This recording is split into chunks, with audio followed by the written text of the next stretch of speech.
Post-war Germany was a difficult and at times bleak period.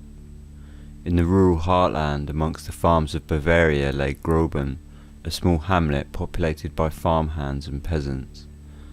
The isolated and suspicious community toiled with the rigours of daily life to earn money that became increasingly worthless as the days passed. On the outskirts of a small patch of wood, half a kilometre outside of Groben, lay Hinterkaifeck farm, an old stone building home to the Gruber family. In the winter of 1922, strange events were to befall the residents, scaring away the maid and seeding unease. These events, however, merely foreshadowed a much darker future for the Grubers, one that would end in brutal fashion and that has held no answers for almost 100 years. This is Dark Histories, where the facts are worse than fiction.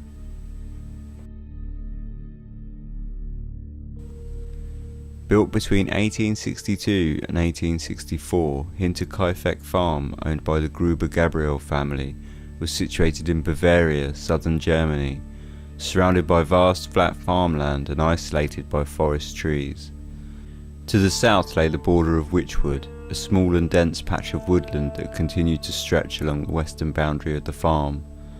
The closest neighbour was a half-kilometre to the east, at the end of a long dirt road in Groben, a small village hamlet made up of 25 buildings with a population of around 75 people, the vast majority of which were peasants and farmers.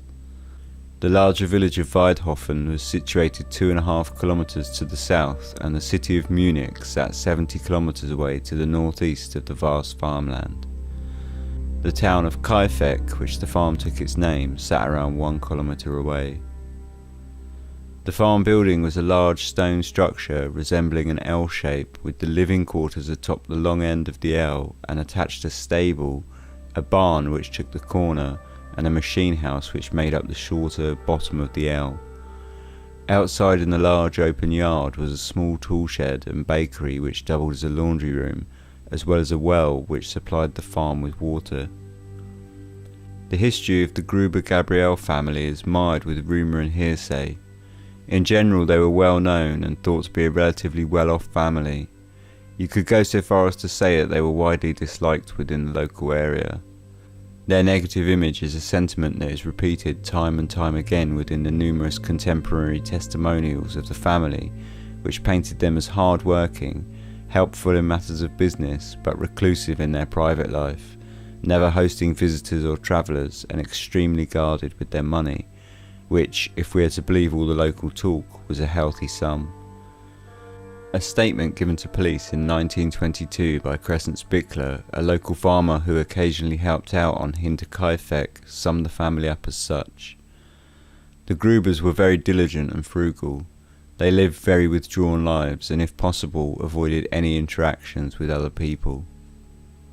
Still, rural Germany of the early 1900s was not an easy time to live, and the family had worked hard amid war, famine, hyperinflation and political turbulence. Andreas Gruber was the patriarch and father who lived with his wife Cecilia, his daughter Victoria and 2 grandchildren. The granddaughter was also named Cecilia and the grandson Joseph. The deeds to the land had passed to Cecilia Senior in 1885, and after their marriage in 1886, Andreas took co-ownership until 1914, whereby sole ownership was passed down to their daughter Victoria. Andreas was 62 years old and led the farm work on Hinterkaifeck. He is spoken of as a helpful but at times vicious man who was rumoured to beat his wife and children. His second child was born in 1919 but had died aged 2 years old, and in a statement to the police it was clear that rumours once again twisted through the village concerning the Grubers. Lauren Schlittenbauer, who had known the family since birth and lived on a neighbouring farm, said of Andreas concerning his children, "The children probably died due to lack of care and not being fed enough. I myself and also my father had often experienced hearing the children locked in the cellar for days as we passed by the farm. I'll tell you frankly, the people were not good." Andreas's wife Cecilia was 72 years old and was widowed from her first husband in 1885, after which she inherited the deed and took full ownership of Hinterkaifeck until her marriage 1 year later to Andreas in 1886, where she signed over co-ownership. She had lived a difficult life and had reportedly been beaten by her father and later her husband Andreas. Nevertheless, she was tough and spoken of merely as a busy woman by those from the village. Victoria was born 1 year after the marriage of Andreas and Cecilia and was 25 years old. She was the first child of Andreas and Cecilia. Her sister Sophia was born 2 years later but died aged 2 years old. She had previously married Carl Gabriel in April of 1914. However, after a short and unstable marriage, compounded by Andreas's hostile actions towards the husband, Carl had been drafted to fight in the First World War 8 months later and died serving Germany on the front lines, leaving behind Victoria, who was pregnant with their daughter Cecilia Jr. Tall and slim, she was relatively well spoken of, and was said to be the only one of the Grubers who often left the farmstead and spent time in Weidhofen, where she sung in the church choir. In May of 1915, she had been sentenced to 1 month prison service for an incestuous relationship with her father Andreas, and in 1919 she gave birth to her second child, Josef, whose father was a hotly disputed fact in the area. The two grandchildren, Cecilia and Josef, were 7 and 3 years old. Cecilia was attending school in the nearby village of Weidhofen. The paternity of Josef is a complicated knot and was the subject of much talk in Groben. Victoria claimed a local man from a neighbouring farm, Lawrence Schlittenbauer, was the father of Josef, who she had previously had a short relationship with in 1918. She had supposedly been forbidden from marrying him by her father Andreas, who locked her in the wardrobe when he came to ask for marriage. Lawrence denied the child as his and promptly reported Andreas and Victoria to the police, stating the child was born from a further incestuous relationship. Andreas was convicted for a second time, but 1 month later, Lawrence rescinded his claim, accepting Josef as his son, and Andreas was released from prison. He was ordered to pay a one-off sum of 1,800 marks, about $600 in today's money and adjusted for inflation, although he later claimed that with her father in jail, Victoria had come crying to him, begging for his help, and that he had received the money to pay the child support from Victoria herself. This suggests that the Gruber family were hoping to buy Lawrence's statement of paternity as a means to exonerate her father and free him from jail, which seemingly worked.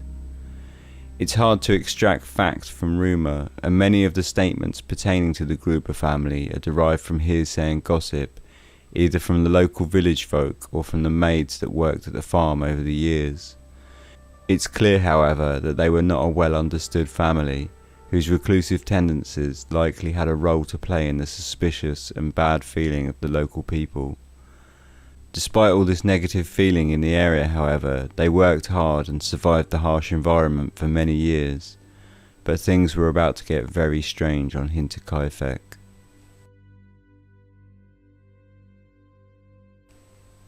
As winter drew in around Hinterkaifeck in 1921, a sinister series of events fell upon the homestead. The bitter dark nights brought more than just a cold, chilled air, and several strange occurrences foreshadowed a grim future for the Grubers. At first there were footsteps in the attic. The maid who worked on the farm at the time had had such trouble sleeping through the continuous soft thudding above their heads that by the time she finally decided enough was enough and quit her position on the farm, she was pale and gaunt and utterly exhausted from lack of sleep. Victoria had reportedly told people whilst out shopping of the noises in the attic also, and Cecilia Jr. had also had trouble sleeping due to the nightly commotion and had at one point fallen asleep in class. When asked if she was having trouble at home, she told the teacher that she had been chasing her grandmother through the woods the night before, though the reason for her nighttime flights were never established. Andreas himself had heard the steps and finally, with the loss of the maid, took it upon himself to investigate, telling neighbours that he was not afraid as he had his rifle ready. His searches amounted to nothing, however, and no one was ever found on or around the farm, yet still the footsteps thudded across the wooden beams. Suspecting burglars, Andreas searched around the outhouses and found that the door to the machine house had been tampered with. The metal of the lock seemed to have been torn and ripped from a crushing tool, and the wood around the door showed scratches, though nothing was removed or stolen from the property. Andreas asked around with his neighbours, though all claimed to have seen nothing suspicious. As the winter drew on into the early months of 1922, Andreas found a series of footsteps from the nearby tree line of the Witchwood that led to the farmhouse. However, no tracks led away. This incident was confirmed by several people who had spoken to Andreas about the possibility of burglars in the area, and the postman who had seen the tracks himself.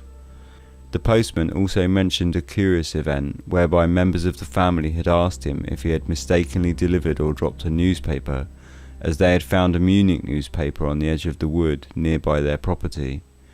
Though no one living there had bought nor in fact ever read a paper from Munich, nor did they ever travel so far away. The postman merely confirmed that he had not mislaid any post and found it quite strange that the Grubers were so concerned. The postman, however, could probably sleep at night without the thudding of footsteps above his head or tracks being left to his house in the snow. Lawrence Schlittenbauer later told police in a statement of how Andreas had approached him to ask if he had seen his house key recently, as the only key to the house had been lost and Andreas was completely at his ends, suggesting that someone had stolen it rather than it being misplaced. He had searched high and low across the entire farm but turned up nothing. At least the new maid was ready to start work, and on the afternoon of March 31st, 1922, Marie Baumgartner arrived on the farm to work as a live-in housemaid. As the night drew in around the farm and the animals fell silent in the barn, Andreas and his family were eating their first and last meal prepared by the new maid. By the time the sun would rise over the tops of the trees and thaw the ground of the farm's yard, the entire family would be dead.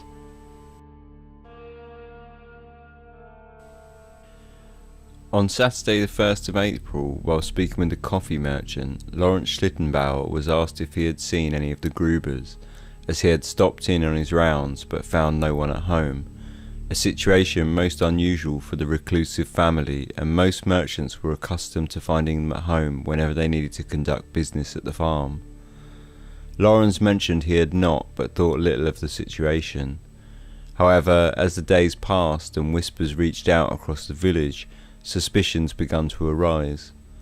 Several other traders and merchants stated that they had not seen anyone at the farm, and a mechanic who visited the farm to fix one of the machines found the door to the machine house locked and no one at home when he knocked. In fact, he dismantled the door to the machine house, undertook his work, and once finished put the door back together, and yet throughout the whole time saw no one. Two of Victoria's friends had stopped by the farm on Sunday morning to meet Victoria for their regular journey to church in Weidhofen, however met no one there, and the entire Gruber family did not attend church that Sunday. On Monday, the schoolteacher took notice of Cecilia's absence from school. She often missed days, so her missing class on Saturday was not thought of as unusual. However, missing Saturday and the following Monday was less common. Many people noted an unusual quiet coming from the farm, as well as a lack of smoke from the chimney. In the solitude of Groben, the sound of machinery and farm work would easily have carried across the flat fieldlands, and the sounds of daily work was a familiar drone ringing through the air. The farm had been noticeable for its lack of activity for 4 days. For a family that was not well liked in the village, word soon spread of their absence, and there were many who noticed the fact that Hinterkaifeck stood silent. On the afternoon of the 4th of April, Lawrence Schlittenbauer asked 2 of his sons to go and check on Hinterkaifeck farm. In a statement to the police, he said, "I asked my 2 sons, Johann and Josef, to go to Hinterkaifeck farm and knock on the windows and have a look if they could see anyone inside. I also told them to let the Grubers know that the mechanic had fixed their engine. Shortly thereafter, my sons came back and they had said that they had not seen anyone, though they had heard something whining in the barn along with the cattle. Now showing real concern for the lack of activity on Hinterkaifeck, Lawrence went to two of his neighbours, Jakob Sigel and Michael Pohl, and the three men went down to the farm to investigate. Arriving at 5 p.m. on Tuesday the 4th of April, the rusted gates of Hinterkaifeck creaked at the hinges as the group stepped into the barren yard. All the doors to the various sections of the building were closed except the machine house, which was left unlocked by the mechanic. The three men entered and once inside found a door leading to the barn, which they rammed open. As Lawrence entered the barn, followed by Jakob and Michael, there were several young cattle standing in the doorway connecting the barn to the stable at the far end of the large room, but otherwise the building stood empty and still. The barn was dimly lit as the light outside began to fade. As Lawrence approached the animals, he stumbled across a pile of hay on the floor, causing Michael to gasp from behind him. Michael let out a short, sharp sentence that bounced off the walls of the stone barn. "There's a foot." Lawrence stepped and looked down at the bundle of hay on the floor covered by a large wooden board. He had not noticed himself stumble, but now, looking down and moving the board and hay aside and pulling the foot out to the corner of the barn, he could clearly see the body of Andreas Gruber. Under the hay, the three men also found the bodies of Cecilia Jr., Victoria and Cecilia Sr. stacked on top of each other, crudely covered with hay in an attempt to conceal the gruesome scene. Andreas was dressed in his trousers and undershirt, Cecilia Jr. in her nightshirt.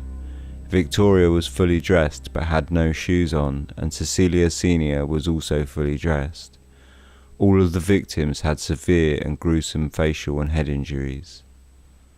Jakob and Michael left the barn to stand in the yard whilst Lawrence continued further into the building. The Gruber's dog, a Pomeranian, was tied in the stable, but otherwise the building was in good order, and the cattle had feed in their trough. As he entered the house, he found the body of Josef still in the remains of his cot, which had been demolished. Opening the door to the yard and reconvening with the two men, all three entered the sleeping quarters, and found the feet of the maid poking out from under the foot of the bed. Lawrence shifted the large wooden frame aside and uncovered the body of the maid. Fully dressed, her backpack still packed next to her body from her arrival to Hinterkaifeck on Friday. She too had large head wounds and lay lifeless.